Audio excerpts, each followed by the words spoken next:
Hey guys, it's me, LucarMar7. I'm here with, surprise, surprise, a commentary. Before I start this, however, I would like to point out that I made a video before explaining I wasn't doing any commentaries anymore.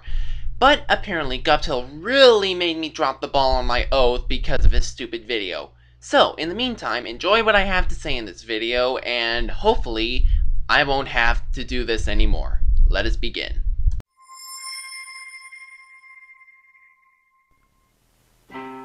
Blockbuster, an organization once known for having nationwide rental stores, places where people could walk around and browse what kind of movies and games they had. It was something that was homey and friendly. Video arcades, places where citizens could waltz around and try out what game cabinets were available, and use a claw machine filled with toys. You forgot about how these machines can also be found at grocery stores, but what am I complaining about? I'm commentating on a freaking conservative. Paper letters, messages that were sent back and forth all. I really didn't want to cut away from the video like that, but I wanted to say this was some poorly picked out music. Guptil, try using better music for your rants, or better yet, don't use any at all. I'm just trying to save you the reputation here. The time between friends and family. And finally, film photography, a circumstance that involved taking pictures with a camera and then bringing the rolls of film to a photosmith to develop. These four things were really good to abide by. They involved a lot of traveling, but were simple nonetheless. I like to point out that it might have been better back then, but check your freaking calendar, Guptil. It is 2012, and things have changed. Until all that changed. These four elements that used to be parts of life have been replaced almost entirely by these products. And personally, I do not see a problem with any of these items you've listed. In fact, they've made life a whole lot easier. Items that access the information superhighway.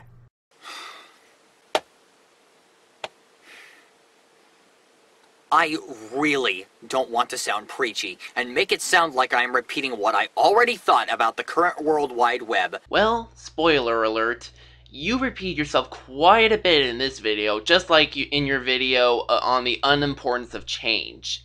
Just thought I'd point that out to save you guys the trouble. But when something you feel is important comes along, you need to speak. Guptil, I'm just going to tell you this right now, because I won't be repeating myself further on in the video. Listen carefully, because this is really not important for me, but it is vitally important for you. You always make these videos about not only changes with the time and places, but also make videos about your sick fantasies about female Sonic the Hedgehog characters. The reasons why you have so many dislikes on your videos is because 1, you repeat yourself a lot, 2, you think that the whole world would be a whole lot better if everything remained the way it was before, and 3, because these whole videos are completely pointless. Hopefully, you can hear me out and actually grow a pair to think about the mistakes you've made and actually change. Here's the deal. The one major problem about the internet that I didn't think to mention before is that in most cases, it is killing physical socialization. No, it isn't, Guptil. You can still be on the internet and go outside later and have fun. It is as simple as that. And socialization? Really? Don't we already have Skype for that? Something we humans were meant to do daily. I hate to point out the obvious here, but we already do that, you blithering idiot. With Blockbuster LLC closing every single rental store and moving everything they do to cyberspace, online gaming causing so many video arcades to go out of business, and so on, it seems to me that laziness has reached a whole new level. Guptil, go back to this point in the video and look at what I said earlier. I still stand with what I said previously. The way I see it, it seems to me that hundreds of people have forgotten the one simple fact that any piece of technology has the potential to stop working. And once it stops working, you either spend lots more money to buy the same electronic object, or you play it smart and you save a lot of dough by not purchasing the same item. The problem with that argument, however, is that you don't know what kind of technology is important to you. For example, I could lose a car, and I have to get to work that is 36 miles from my house. There are other ways I can get to work and not pay for a new car or even buy the same damn thing.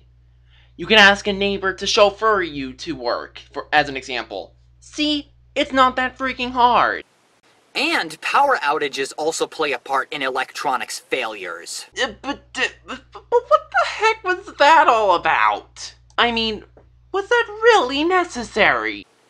Why am I pointing out the obvious? Well, to quote Undertaker Freak 1127, technology is not infallible.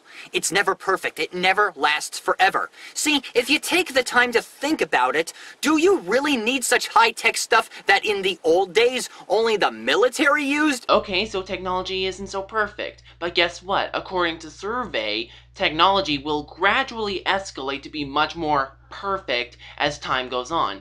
Plus, think of this, Guptil. If it wasn't for technology, we would still be living in caves, hunting for animals with handmade spears, and cooking them in fire. So you should at least be grateful for how far we've gotten. No, you don't. Heck, I used to use a regular mobile phone. Barely. But I've gotten to the point where I don't need to use one anymore because, first of all... Guptil, you're fucking stupid. You stated that you didn't even need a cell phone, and yet you put in this text here stating you might need it later on in the future. First of all, you scripted this whole rant. Check every single part of it in great detail. And second, you should fix your errors within the script because you just not only made your own argument completely pointless, but you also contradicted yourself. So this argument really has no purpose in making sense. Phones around the parts where I live, and secondly, I don't have to worry about people constantly calling me and sending me text messages because every time you receive or make a call, you end up spending more money than you need to. Well, you see, this is why we have these things within our cell phones, within our contracts, called family plans! Haven't you even heard of one, you freaking idiot? And before you jump to conclusions telling me that this problem can be remedied by switching off your cell phone, picture this. Imagine if your companions were having a party, getting loaded, something awful happens to a friend, and another friend tries to inform you about the situation. If your cell phone is off, either they're asked to leave a message or the dial tone keeps going on for infinity until they hang up.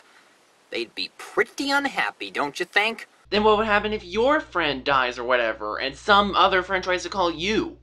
Since you don't even answer your phone, I think your friend would not only be pissed, but it would also make you look like a heartless, uncaring slime.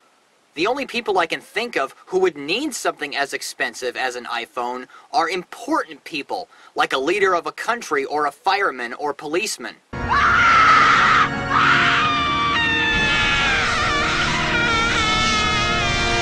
Ladies and gentlemen, I have officially become insane. And it's all thanks to Guptil89! So to sum this all up, Guptil never learns from his mistakes. He needs to stop living in the past, stop being a conservative, and grow a pair. Guptil, if you're watching this video, just take what I said. Okay? Stop being a conservative and actually move on with time. You'll have to accept changes whether you like it or not.